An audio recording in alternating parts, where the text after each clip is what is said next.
All right, so moving along now to Batman versus Two-Face. Two-Face. Yeah. And I'll just say Uh, this before I forget. And I couldn't help but think about this while watching the film. Unfortunately, yeah, this is the last time we're gonna hear Adam yeah. West in an Yeah. animated Yep. feature film from Warner DC, man. Yeah. And I'm glad that at the very end they did a rest in peace to him. That was deep. I really love that. Yeah. But yeah, Batman versus Two Face. Just want to run through what the premise is about. Right. So basically, what they do is they show the origin of Two-Face in this world, where Who is voiced by William Shatner? William Shatner of all himself. Yeah, people, right? he looks a lot like young Cook, the Two-Face Yeah, character. he does. He does. So what they do with it is that it's this machine created by Hugo Strange, Uh huh. and his assistant Harleen Quinzel. Yes. So They make a- unfortunately, we don't see again after she's introduced. Yeah, Unfortunately, but right. yeah. Well, yeah, but she's not Harley Quinn yet, so it's fine. I know. And what they do is you have a machine that pulls the evil out of them.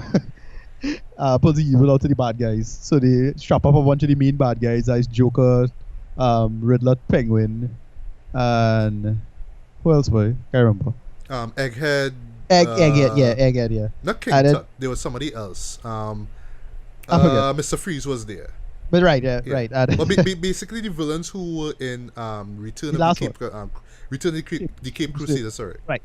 And then what they do with it is that they say, okay, what happens is that they were watching them do that, and they say Joker overloaded with his evil, and then it's basically sprayed into Harvey's face, and then they run through a montage. So Harvey became Two-Face, and then they do this montage of Batman fighting Harvey over the years. Well, I Yeah. know what period, More is more like the intro sequence, the Right. title sequence. right? But it's, And then eventually he's captured, and it's boom. Right. The end. and then so he has a big plan. Apparently Harvey recovers, and then the big plan involved with the Two-Face, and they do something interesting with that. Yeah. And that's the story. And Batman has to get help from Catwoman. None other than Catwoman, of course. Yeah. Right. I like this movie. I liked it. I Me had too. fun. No, I don't like Not as much as the last one though. Not but as much as the last one, Yeah. because the last one was basically, as I said, the last one was basically what Lego Batman was, but in some ways better. Like it Mhm. did that joke earlier and better, Yeah. which is the whole repudiation of the Dark Batman, making fun of that shit, Yeah. making fun of And, Batman. and it was a nice loving homage to Right. the 60s live action show Yeah. that we grew up on, and Yeah. and for the most part loved, right? It's entertaining, Yeah. it's fun. One of these days I'll buy it on Blu-ray. I'm not sure when, but I wouldn't mind watching it over. But yeah. It's a big repudiation of the dark, serious business Batman. Yeah. And the idea of Batman being able to do everything by himself. That movie did that. I thought in some ways it did it better than Lego Batman. Okay. And so this movie was still good, but didn't really do anything interesting or special. But still good. Still Yeah. funny. Still made a bunch of great jokes, little underhanded jokes about Batman and Robin might be being gay. You're not sure about that, which is funny Yeah. on its own.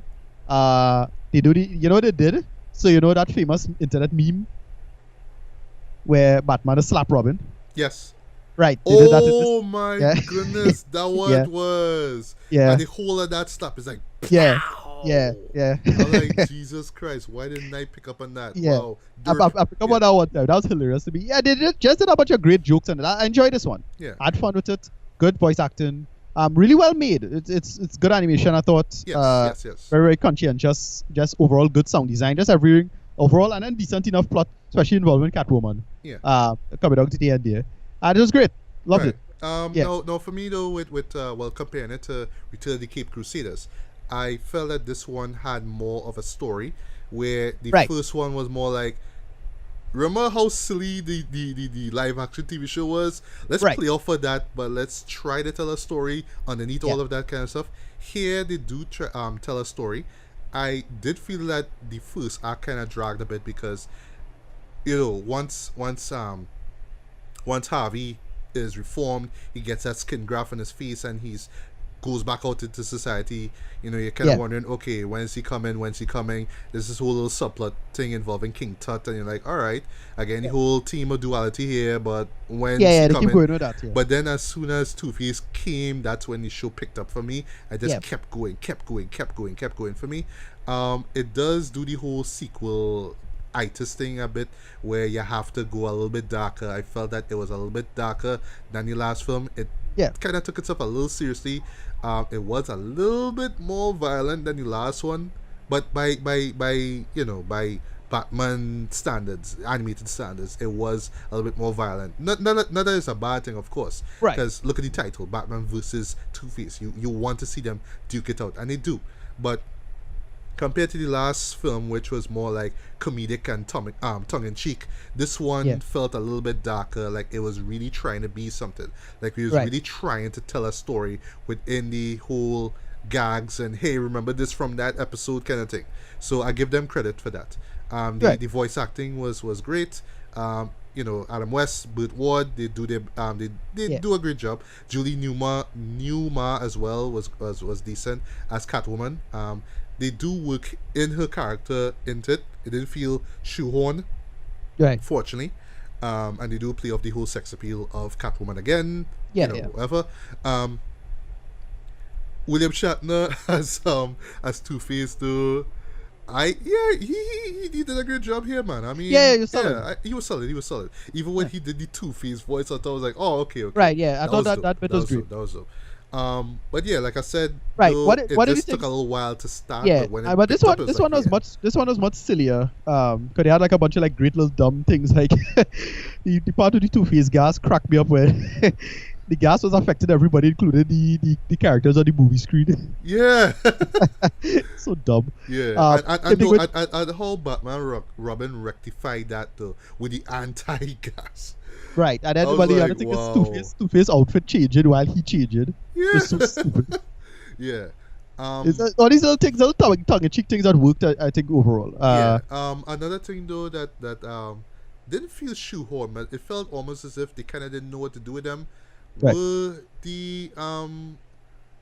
the villains themselves from the previous film? Right. Yeah, they did some decent enough bits with it, but they could do more with it. Yeah. It's like they came in not strong, but they were there from the beginning, and then afterwards for a huge chunk of the film, they're like forgotten, and then they kind of just bring them back in because like, hey guys, you want to just come in just to do this? Okay, fine, and then they don't really do anything with that afterwards. Not expecting them to take up the majority of the film like what they did in the last film, but still they could have done a little bit more here.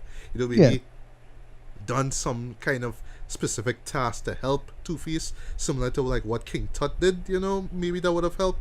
But but overall though, even though this is the darker of the two, it still has a sense of fun. It still has a sense of it's still real tongue-in-cheek. Innocence and silliness that it's PG. It's very PG. So I don't see why kids can't watch this, even though there are a couple of moments that might kind of freak them out a bit, especially with Two-Face. It's for the old fans. Where this one is kind of the old homage to the fans, and again, it's not so much of the same kind of repudiation of the dark, serious business Batman as the last film was. Because I thought that film was kind of a borderline fuck you to some of the earlier versions of Batman. They made fun of some of Nolan stuff. Yeah, with Dark Knight Rises, like they made fun of. We'll go to Italy and we'll go to a restaurant and we'll sit wine. I love that line. So they really made fun of, like, to me they just totally destroyed, like really ripped what do you call it, Zack Snyder's Batman a lot. No? Yeah, and it's like what you said in your review of that film is like, every once in a while, you had to stop taking yourself so goddamn seriously, man. I mean, it's Batman. Let's be fun again, and that's what Return of the Caped Crusaders did.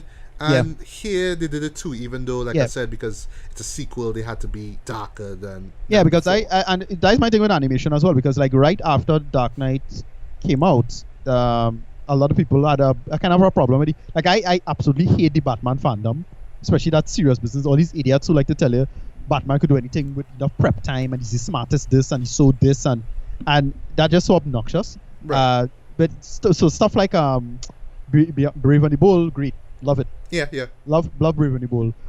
Justice League action going on still right now. Love that. I need to catch up on that. I haven't. It's really great, but short. It's like a little bit. It's very short episodes. You could blaze through it relatively quickly. Cool. All right. It's like a nice mix between Brave and the Bold, Justice League, and Teen Titans. Right. It's a nice little hybrid, and then it does its own little thing on its own. But this is the same thing. It just does that. I just like a nice. DC has a big trouble of balancing things. I'll say only really the Justice League animated series, that and Justice League Unlimited, did a good job of balancing tone. Yeah, and I love that show, by the way. I love both people, Justice big fan. And Unlimited. I love. But for whatever reason, DCs always have trouble balancing the tone with the shows. They either go too dark or too light. Yeah. They really can't do a good job balancing things. But so, this one balance it, I should say. Right, well. Exactly. And with the show, it balanced it quite well, I thought. Yeah. And it did a good job with that. So I don't really have an issue with this. I thought I had a lot of fun with this. And it was, I saw this right before all the DC premiere, so it was my DC week. Just having fun. Nice. Enjoying myself. Right.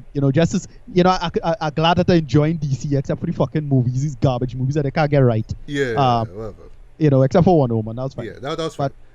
But everything else is like it's just a nice knowing that it have people who actually give a shit about the DC material and can make the material work. Right. So that is it. Right, I don't know. I give this one a 7.5 out of 10. That's fine. Okay. I had fun with it. I enjoyed it. It was just me saying way better than Batman with Catwoman. Sorry, Batman with Harley Quinn. Much better than that bullshit. Much like how Batman and Harley Quinn more than likely going to get worse of the year for me. This will get fine. And me too. Yeah, this will get fine. Cool. Alright. Well, for me, I would give this a light 3.5 out of 5 stars. Yeah. This is worth checking out, though. Especially if you enjoyed Return of the Cape Crusaders. If you felt that particular film was obnoxious and you just kind of hate the campy Batman, you more prefer the dark, brooding Batman of, like, say, Tim Burton or Zack Snyder or Christopher Nolan, then you probably will not enjoy Batman vs. Two-Face. But if you really enjoy the lightheartedness of that old series, and I still think it holds up to this day, I mean, why can't it be lighthearted? Why can't it work like that? We have different versions of Batman, so why we can't have this fun one? You know what I mean? So you can watch, laugh, and enjoy. And I enjoy this one, even though it opted to go for a more dark tone. But that's sequels and all. But whatever. Right. But I recommend that you do check it out, especially I recommend this as well. If you enjoyed the last film. If not, then I guess Batman and Harley Quinn is right up your alley, and that was just so much garbage. But anyway. All right, so moving along now to a film that I wanted to see very, very, very, very badly. Right. But couldn't see it in the East because they didn't show it in the East. Yeah. They're going to Movie Town, but they decided to push it at night because I guess people don't want to come down in the afternoon to watch Darren Aronofsky's Mother. Yeah. Now, without spoiling the film, because I haven't seen it and I do want to. Right. Can you fill us in on how messed up? The sad part about this is that the thing is I had the film spoiled for me, but not in terms of the events, but in terms of like what the theme was. Because once somebody mentioned a thing, and that's the hard part, it's next to impossible for me to talk about this without spoiling that thing. But once you know what it is, the movie works, kind of. I just gonna straight up say it's basically I'm gonna say one word and then another word. One word might spoil it, the other word won't spoil it. First word is environmental. Right? It's an environmentalist horror show. That's what it is. Much like Noah. This movie is an environmentalism horror show. That's what it does quite well. Okay then. And then the second word, this might spoil it because somebody might know what it is, but you'll kind of guess it almost immediately. It's a Gnostic horror show as well. And it's unfortunate I didn't get a chance to see this because I already wanted to talk to you about this in depth. Yeah. Well, maybe if I get around to see it before years, and I think we should do this. But not to say that you can't review it, no. But as you brought it up, and you really. All right, so I'll just talk about it. We can talk about it in the future, but for now, just review it. Yeah. Right. So basically, let me pass my words quite carefully, so I don't want to spoil anything. Jennifer Lawrence. Right. So Jennifer Lawrence wakes up, says "baby." That's the beginning of the movie. And she wakes up in a room, and then she's married, to Javier Bardem's character, who's a poet. A very, very famous poet, and he's a poet who having trouble writing. So he and his wife in this house alone, basically isolated in this house alone, and they're spending time avoiding just the world. But then when time passed and now she just taking care of the world. She taking care of this house, doing a lot of painting, making sure the house is nice and excellent, great. And then two people visit, and she's kind of worried that why does it do well? One guy visits actually. This one guy visits, and when he visits, he gets sick. Uh-huh. And then his wife shows up, and they're talking about the wife, and this one shows up, like, again, are saying things in very sparse terms. Yeah. You're doing fine. Right. And then when the wife shows up now, Jennifer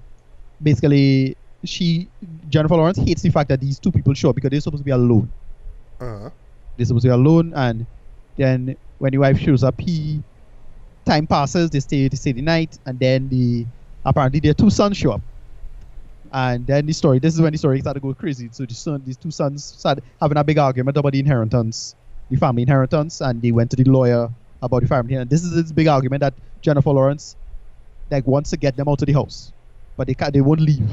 And because the father, he's a big fan of Javier Bardem's work. Very, very loyal to Javier Bardem. Big fan of his work. He loves his poetry. Uh-huh. And then things get escalated. The two sons start fighting with each other, and one son murders the other. It's like, holy shit. Wow. Holy shit. And then they had to carry the son to the hospital, and he died, and he was holding his hand. And he come back, and then the other son ran away. Because of the murder, and the police on the hunt for him. All of this, I'm trying to really jump chords because I don't want to say what it is. Yeah, well, you can actually stop right here. I feel right, like if you say more, you're going to reveal too much more. A little too much, right. In fact, I think I reveal too much, anybody know what to look for. But whatever. And boy, this movie is just escalated the most batshit fucking way. And I'll say is that it's the worst and the best of Aronofsky as a filmmaker. Right? All the things I hate about Aronofsky. Sorry? What do you mean by worst now? Well, worst and best. Worst in terms of subtext, because when you get it, it's kind of obvious and a little hackneyed. But best in terms of film technique, because it does pace itself in terms of its editing really goddamn well. Like really, really goddamn well. The only thing I'll change in the film is that the first couple of frames, I'll change the first couple of opening sequence, little couple of seconds, I'll change it. All right. Change a couple things, but you'll see in retrospect, and it's really easy to piece together what's going on. But you'll get it. That's it. Here's the thing. I'm gonna give him a rating quick. Well, before you do that, what about acting? What about Adoye? Yeah, okay, right. So I love her. Right, Jennifer Lawrence was fine. She was kind of flat, but she's fine. There's a scene where she gets beaten up, which is pretty goddamn brutal, but awesome. And especially given the context of what happened right before. Right. I dare not spoil what happened right before that, because please. So fucking brutal, but it was so, like, it catch you off guard, but it makes sense. And then Javier Bardem was great. I think he's kind of sold the show because, again, the nature of his character. The movie is very, very subversive. You totally understand why the movie is probably pulled by the theater there. Yeah. You totally get it, because it's a very subversive film. Very, very goddamn subversive. But a little on the nose. As I say, it's a Gnostic horror show. And it's good. And acting are great, editing excellent, the pacing is good. Kristen Wiig, the comedian, makes a cameo. I'm not sure who she is. She's the publisher of his publisher. That's who she is. I forget her name. All right. She's his publisher. She comes in. And she like, when other people come in, she comes in to sort out a lot of things. And the movie is about time and passing, and Jennifer Lawrence can't really do much about this. All the fans of the guy, because he has a lot of fans. He's a very, very famous author, very famous poet, and it works. The movie is really good. I actually really liked it, given what the material and what it works with. And as I say, it's quite subversive. But when you get it, you'll be like, all right, okay, you get why this had to get pulled. Yeah. But you'll enjoy it. Go see it. So is it like some terrible, unwatchable movie or something, or what? No, it's subversive. That is the problem. I can't spoil that, because you'll get it. It's one of those things that film people will love, but other people might not love. if you like Aronofsky, you're gonna like this. It's much better than Noah. Hated Noah. Don't really care for Noah, right?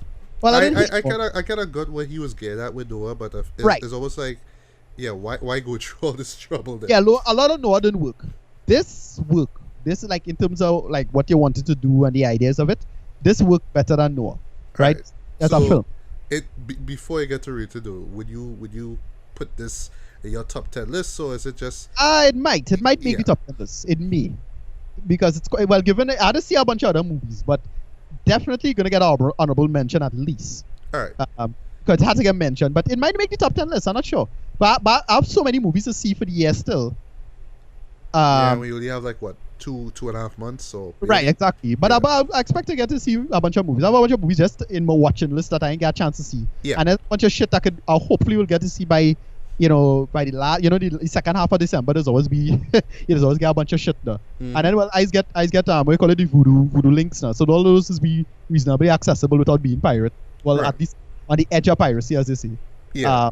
Technically just that close to the edge, but never that far.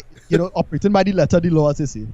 But yeah, this is really good. It's on the nose, but I liked it. I really liked it, and I'll say I would have enjoyed it a lot more if I didn't know what to look for going into the film. But I still, it was spoiled for me, but it's a spoiling of a thematic level. Once you get it thematically, you'll get it, because a lot of it is subtext. In fact, almost the entire film is subtext for something, right? Alright, so rated. Yeah, a bit suspense. What's he rated? Thinking about it more and more, I'll probably give this one a low IMAX. Okay. It's good. It's actually really good. Alright, fair enough. Yeah, it's really, really good. It escalates so well, because the first hour was kind of pissing me off, and especially even without knowing the subtext, you'll be like, what the fuck going on now? You're pissed. You're like, what? This not making no sense. What? Right. Why? But in the Why end, would you? it makes sense, or does it leave when questions unanswered? When they catch what's going on, you'll be like, okay. And then the second half just ramps up in the most insane fucking way, because the movie does ramp up. Holy shit, the movie does ramp up. But I liked it. I really, really liked it. It's a movie that, again, is the worst of Aronofsky in some ways because of the subtext stuff. It's a little on the nose. The plate a little more subtle, but it works. Right. For the most part. I enjoyed it. So yeah, give this one a low IMAX. I recommend it. Like, go see it. It's a cinema one kind of lime. Like, I wish I had the cash to go right now.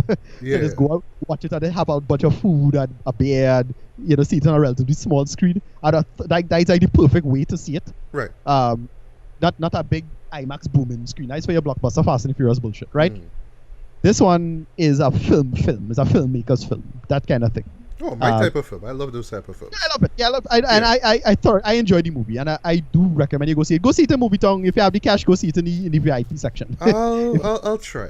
But yeah, it just depends on how long you don't want to waste your money, then fine. But if you go have the cash, go see it there. If you don't want to waste your money, go see it there, then fine. But it's a real cozy kind of film like that. Go see it. Like if you go to see it in a VIP section, go see it in there. That's the kind of thing you have to go see it. Or cinemas one, which is the upper IMAX now. Yeah, Jumpsuit, right. Jumpsuit, right. Go see it there. All right. That's the kind of film you have to go see it. But it's a filmmaker's film. Film geeks will like it, because Aronofsky's a good filmmaker, and this is one of his better ones. It's not as good as some of his classics. Nowhere near as good as The Wrestler. Nowhere near as good as Requiem for a Dream, Ass to Ass. But it's good. Even though I kind of imagine myself watching more than once Requiem for a Dream. Right. Yeah, when you see it once, you kind of don't want to see it again ever. Yeah, no, this movie has its moments as that's so goddamn brutal. Like if you hate Requiem for a Dream for making yourself uncomfortable, holy fuck, it has a couple moments in this that will make you uncomfortable. But it works. The movie is good. I liked it. Okay. I really liked it. I think it only lose points for being a little too on the nose. Right. That's why I don't give it the full IMAX. I give it the low IMAX because it lose a bunch of points for selling itself out a little too much now when you see it. That's it. Cool. All right. I can't say anything more because I'll spoil it for you, and I really don't want to spoil it. Don't. Nah. Right. Good. Yeah, right. Next. All right. Next, last but not least, we have to talk about The Foreigner. Them foreigners. The foreigners by coming out of the country and doing foreign stuff and stuff. Anyway, this movie is directed by Martin Campbell, who you should know as the guy who directed two of the more popular James Bond movies. GoldenEye back in 95 with Pierce Right. Brosnan, who's also in this movie. 2006's Casino Royale, which a lot of people say is the best. Yep. Daniel Craig, I know it's one of my favorite James Bond. is one of my favorites, although I One of my rate favorite. Skyfall higher because of what Skyfall did, but that's Yeah. another story for another day. Oh, you know what James Bond movie I watched over the other day? Just for characterization, I watched over Live and Let Die. Oh, I watched it because- just the other day. That's so fun. Yeah, because the reason I watched it over is because of Yaphet Kotto. I just want to see his acting in it. He was pretty good at that. Names is Tombstones. Yeah, yeah. And well, Jeffrey Holder, boy, that final shot with he cracked me up, John. Yes, boy. That I forget he was. Not only I forgot he was in that, but I forgot that he should. Because in my head, I was like, he should have been the final villain. Yeah. Because they brought back because Yaphet Kotto died and the claw guy came. So I was like, all right, well, so Jeffrey Holder should have been the last villain, but Jeffrey Holder final shot of that shit to crack me the hell up, though. I know, And Yeah, then on when the the tree. music comes on, Yeah. Yeah. Oh, by the way, he also choreographed the dancing in the movie. Yeah, Those voodoo dancing scenes, he actually organized. He choreographed the dances. Yeah, Baron Samedi. Yeah, Baron Samedi. That's his name. Yeah. Right. So the Foreigner. In a nutshell, it's about a Vietnam War special forces operator. His name is Quan. He now owns this Chinese restaurant in London. And one day he meets his daughter, his teenage daughter. They're driving. She stops off to go and buy a dress for a school event. And then, boom, the building that she goes in explodes. A motorcycle explodes. Yeah. Pretty goddamn brutal. The motorcycle that's parked right in front of the building explodes. Yeah. 12 people die, including brutal. Kwan's daughter. Yeah. And he just goes to the high ups. He's trying to he just wants to know the names of these people who pulled off this bombing. Yeah. Because the speculations are that the IRA, the Irish Republican Army, are involved. Yeah. And this news ends up hitting the character of Liam Hennessy, who was played by by Pierce Brosnan. It hits him pretty hard because he actually was part of the IRA at a point in time, but he became a politician. So basically, it's just his past coming to haunt him now. He's trying to be all legit and stuff, but you could see just right from the moment you see him that there's some kind of shadiness about him. So eventually Jackie meets up. I have to call them my actors now. So eventually Jackie meets up with Pierce and is like, well, okay, I assume you probably know about what's going on. I want some names. And he's like, well, I don't know anything. It's like, all right, cool. I know you know, but if you don't want to give them names, I'm gonna force it out to you, one way or the other. And he does that. It starts off small because, like I say, he was involved with special forces, so he knows a thing or twos about he knows a thing or twos about bombs. Yes, so number twos, and then it just kind of escalates from there. Just little things, basically little minor explosions and stuff like that. But really, the point is that he just wants the info as fast as he can. He wants those names, and that's all he's just telling this guy. He wants the names. But Pierce is just takes things a little too personal. He's like, oh, this guy is a menace. This guy's a threat. We have to get rid of him. I gotta hire some goons because I just don't want to get my hands dirty. These goons come in, you know what to expect when they try to stop a guy like Jackie Chan, because I'll say this right off the bat, a depressed Jackie Chan is a dangerous Jackie Chan. Yeah. This is like the message. Don't mess with Jackie when he is depressed, right? He will straight up kill you, Jed. He's not even gonna break your arm or your leg. He will just kill you, right? And I'll just jump into the review here, and this is where, for me though, I thought this was actually both a good thing and a bad thing. Right. Here the movie kind of evolves or devolves, if you will, into a political thriller, because it's not so much about Jackie's quest to find the people who killed his daughter. That's part of it, right? But underneath it all, it's all this political stuff that's going on, particularly around Pierce Brosnan's character. It's about people that's supposed to be doing the right thing, trying to cover up certain things, or maybe they involve in the bombings, or future bombings, or maybe they're not. Maybe they know who the people are. There's all these things, all these secrets that they try to keep under wraps there, and how PS is dealing with all of this here because yes, he comes off like, and I love this about his character, how complex he is, how he's trying to come off like, yeah, I know these people, but I try to better myself. I have a wife, I have a daughter, you know what I mean? So I don't want to be involved in those things. But here this thing happens now, and now I have to go back to that, I have to go back to calling people I had talked to in years, my IRA brothers and whatnot, and now I might get exposed for something that I may be involved in or I may have done in the past and all that kind of stuff too. But don't get me wrong, PS is shady.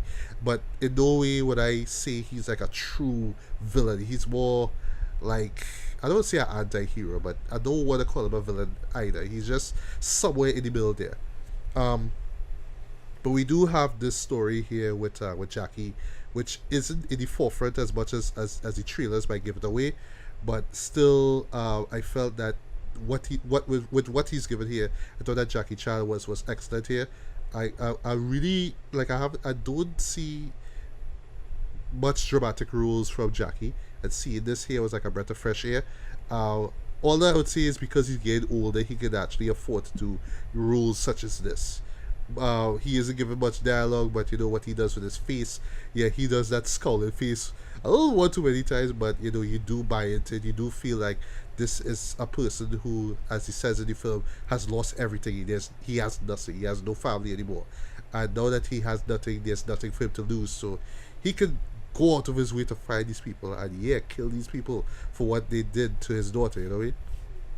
And just seeing that was pretty captivating as well. But the good and bad here, what I would say is that because it's trying to do this whole political thriller thing, like to me this film kind of feels like those 90s thrillers like Patriot Games and Clear Present Danger starring both of it starred Harrison Ford, which was like, it was more thriller, but you have this political stuff going on, and every once in a while you'll get a little action scene just to entertain the crowd there, you know what I mean? And the action scenes that are here, they're there, they do what they're supposed to do. They do feel a little cliche at times, especially if you've seen films like, The Specialists or First Blood, those kind of shows, this one-man army kind of thing. You've seen these things before, but because it's Jackie and because you buy into his character doing what he's doing, you do root for this guy. And even though PS is shady, you still, you just can't help but, not root for him, but just kind of watch this guy there. Just see his life kind of spiral out of control. And by the way, I thought that his performance, Pierce Brosnan's performance, was excellent. I think this is probably the first time I've ever heard him use his true native Irish accent. Yeah, he had to basically really train to get rid of that shit, so he had to get it back. yeah, that was pretty amazing as well. And he did have some great comedic moments, especially like when his hired thugs come back, bruised and beaten up because they didn't get through capturing Jackie there. He's like, what the hell? He's like cussing them out and all that kind of stuff there. Yeah. It made for some great moments, but I felt that overall, like, I do applaud the film for trying, for at least attempted to be smarter than it should be, because the premise itself, well, if you just focus on the Jackie Chan aspect, is very basic. It's very standard, ordinary. You've seen this done millions of times already. But the political undercurrent is what caught me off guard. I know it will catch a lot of people off guard too. And I felt that a majority of the film focused on that political stuff, and it's not like it was boring or anything like that, but there were moments that it's almost like you're watching two films at the same time. Yeah, there are moments that do drag a little bit. Yeah, they do feel a little too dramatic at times, not in terms of like like the acting and stuff like that, but more like, okay, if this is an action film, work on the pacing a little bit more. I mean, again, these dramatic moments, this is fine, but for character development, but still, this is an action film. We have to maintain a particular pace there. But like I said before, I applaud the film for trying to be smarter than it is. But then at the same time, Toyota kind of double back and be like, did we really need it? Does it really need to be this smart though? When at the end of the day, it's about this guy, this father, who's trying to exact revenge on the people who killed his daughter. So it's almost like it doesn't want to commit to being overly smart, but I don't know. I don't know if it kind of feels like an attempt that kind of fails, or it just works sporadically. I'm not too sure, but I just felt that that was to like the detriment of the film. That it tried to be smarter than it should, but not really being smart at the end, or at least try way too hard. That's the best way I can describe it. But what were your thoughts on the film overall? If you agree with me on that part, Yeah, overall, I enjoyed this a lot more than I expected. right? Well, at face value, I was thinking it was going to be like Jackie kind of fall under, because Jackie's last movie, Skip Trace, sucked ass for me. So, Oh, I didn't even see Skip Trace. I saw the yeah, trailers. that's a waste of my time, and George. I just saw Johnny Knoxville in it. I was just like, no, no, no, no, no, Hated no, it. no, No, yeah, no. I saw it. I hated it. It didn't work at all for me. Largely, it had a couple moments, but it was just really dry and annoying. This I was like, all right, well, this song like a kind of Taken crap now. Yeah, and it does And I have was a really Taken worried. feel But the to thing it. is, I kind of like the first Taken, right? The sequels Me are too. bad, but Yeah, but I love kinda like the first Taken. Taken. Yeah, me too, me too. yeah. And so I was like, all right, let me give this a chance. And I actually really enjoyed this. I didn't think it was that bad at all. Yeah, again, Pierce Brosnan was really good in this. For me, Right. he played a perfect kind of role. It totally fit him.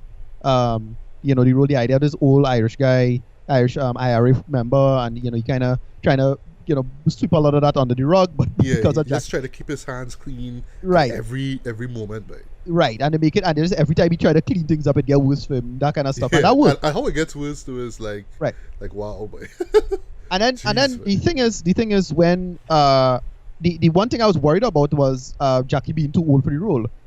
Me too, because he's like and- 61 or 63 years Right. old right now. And Yeah. I remember Jackie like really, really slowing down. I think with Rush Hour 3 now. That like had me really Yes, worried. yes, It's like, yes. holy shit, we're not gonna get prime Jackie anymore. This, well, obviously we didn't get prime Jackie, but I thought the action in this worked. Yeah, In terms of Jackie's style, it totally worked in terms of like what our old agent when he play a character his age. It totally worked. This fit. I actually enjoyed this. So just a solid. and it made him, well, on the subject of that, it made him more vulnerable. He's not the Right. Superman that he was in the 80s and Yeah, 90s. exactly. He is And vulnerable now. What kind of remind me of, especially coming down to the end, and because they introduced our next character. I don't remember if you remember. What's the name of this movie with Benicio del Toro and Tommy Lee Jones? The Hunted. Right. Yeah. Where it kind of had that old how a old badass could operate now. Yes. And that's Oh yes, on the subject of that, I actually forgot about that show until I saw a particular episode of the final season of Sopranos, which I'm rewatching right now because I have the Blu-ray box set. And there's a scene where AJ is working at Blockbuster and then watching this movie. And I'm like, I know this show because I saw it before. And then when I saw the credits, I was like, oh, is he Hunted? Wow, I forgot about that. Yeah. Yeah, I remember that movie being kind of badass on its own, but just the idea of how you could sell old dudes doing bad shit now. Yeah, exactly. Right, doing yeah. badass shit. With Taken, it was kind of stupid because of how much editing it had. The Denzel Washington movie largely fell flat, in my opinion. Man on Fire. Man on Fire. Dude, that was badass. I'm talking about the new one now. Equalizer. Equalizer, right? That was alright. It's fine, but it It's still forgettable, but it's largely fell alright, flat it's for me. alright. Yeah. It still largely fell flat. And then this idiot who did the gunman and fuck it up royally. That movie sucked. Sean Penn. Sean Penn. Yeah, Sean that shit. Penn though. Muscular Yeah. Sean Penn, and you get a boring movie about us. Yeah, terrible. About assassin. Come on. And most people is like when it's time to play age, it don't really work out that well. Yeah. Tom Cruise is still not really plays age all that much. He's still playing characters who's supposedly much younger than him actually, but Because he doesn't still want to is grow look- up. That's why. right. But he still does look young, so it's not a problem. But Jackie actually looks old, and they actually make it work. Yeah. And yeah, I thought this largely worked for me. It Alright. was still decent, good action, good pacing. They start the action one time with blowing up the blowing up the daughter. Which And get they points, by get the way. it I one love that. time, and I appreciated that. Yeah. I like that they didn't waste no time on this. And then had a decent enough resolution with all is said and done when you find out what was going down. Yeah. Like, all right, cool, I like this. Yeah, but Yeah. but just before we get to ratings though, what I Yeah. was saying about the political tone of it, Yeah. it feeling more of a political thriller than an action thriller itself. Did that take you out of the Right. film, or were you fine with that? No, it had some tonal issues here or there, but I didn't really have a big problem with that because again, going in deeper than just because it started as being a dumb revenge story. That's why I was worried with it being Taken, right? Taken didn't really get that deep. The first one Right. didn't really get that deep. It was just he had to get back his daughter. they kind of get into the kidnapping scene in Europe, kind of, but that was it. Yeah. This, they actually make it complex, and with the current age of terrorism, they decide, all right, like focus on terrorism that's not Islamic terrorism. Yes. Right? Which is kind of played out, sorry to say it. And says, okay, like go back to old IRA stuff, which work. Yeah. Right? IRA terrorism was a big deal back in the days, Yeah. and to have it come back and haunt all these people back now worked. And I was thinking like Patriot games, like, you know, Right. it was about the IRA stuff anyway. Yeah. Yeah. But yeah, what I'll just say before we get to ratings though is that a lot of people are gonna go into this film expecting like a non-stop action thriller, and like I said before, it's not that. There is more depth to it, and for some people that might be a turn-off. They might find it, you know, not enough Jackie in it, too much Pierce Brosnan, it's a little too boring, it's a little bit too slow. But you know, for the most part, I was actually impressed by what I saw. It's just that you know, is just the whole political thing kind of caught me off guard, because you know, with a movie starring Jackie Chan, you come in expecting one thing and you do get that. But I like that the film made an effort to at least inject some depth and, you know, some complexity to the story. I felt that, you know, there are some points where it feels like it's a little too much though, where it's like, all right, this is still about Jackie, right?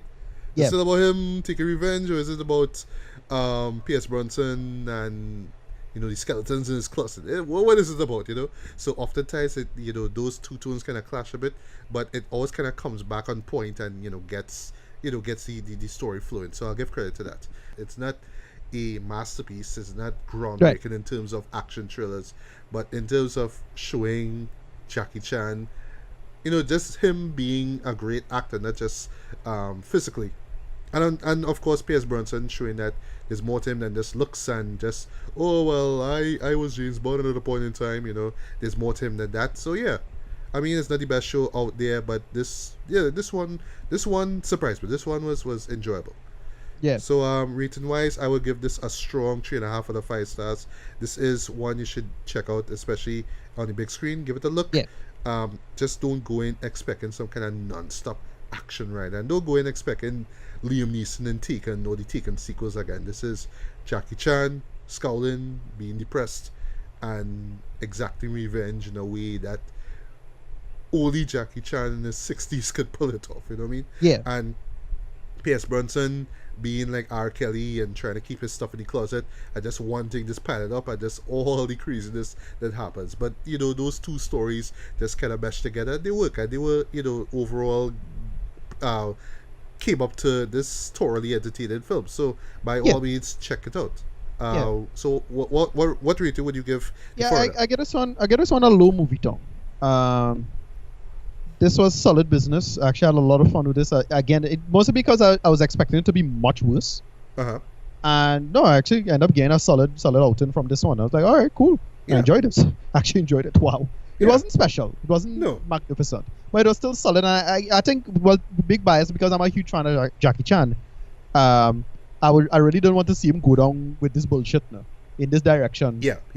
And, you know, again, like other actors, and I was really worried with Skip Trace now. Skip Trace was some hot mess. So this was actually a nice surprise. I enjoyed it. I had a lot of fun with it. It was just a decent, solid action thriller with a little political something in it. It's great. Yeah, right. Fine. Cool. Yeah.